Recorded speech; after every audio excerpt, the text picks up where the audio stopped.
નમસ્કાર દર્શક મિત્રો, સમાચારની વાત કરવામાં આવે તો દાહોદમાં ઉસરવણ તળાવમાં ચોમાસાની ઋતુને ધ્યાનમાં રાખીને પૂર સમયે અતિ આધુનિક સાધનો દ્વારા કઈ રીતે બચાવ કામગીરી કરી શકાય તે અંગેની જિલ્લા કક્ષાની મોક ડ્રીલ યોજવામાં આવી।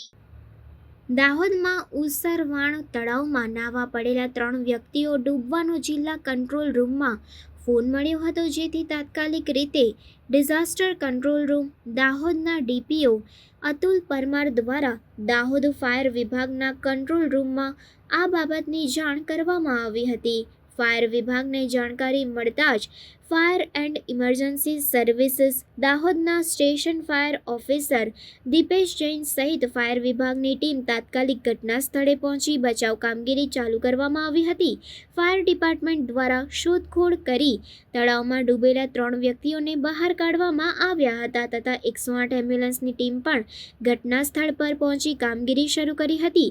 108 ઇમરજન્સી સેવા દ્વારા તેઓની તપાસણી કરતા 3 વ્યક્તિઓને પાસેના પીએચસી ખાતે વધુ સારવાર અર્થે મોકલવામાં આવ્યા હતા।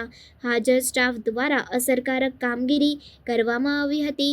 દાહોદ જિલ્લામાં આવેલ ઉસરવાણ તળાવ ખાતે ચોમાસાની ઋતુને ધ્યાનમાં રાખી પૂર સમયે અતિ આધુનિક સાધનો દ્વારા કઈ રીતે બચાવ કામગીરી કરી શકાય તે અંગેની જિલ્લા કક્ષાની મોક ડ્રીલ યોજવામાં આવી હતી અને આસપાસના રહીશોને પૂર સમયે સાવચેતી રાખવા જાણકારી આપી હતી। ત્યારબાદ ડિઝાસ્ટર કંટ્રોલ રૂમના ડીપીઓ અતુલ પરમાર દ્વારા મોક ડ્રીલ પૂર્ણ જાહેર કરવામાં આવી હતી।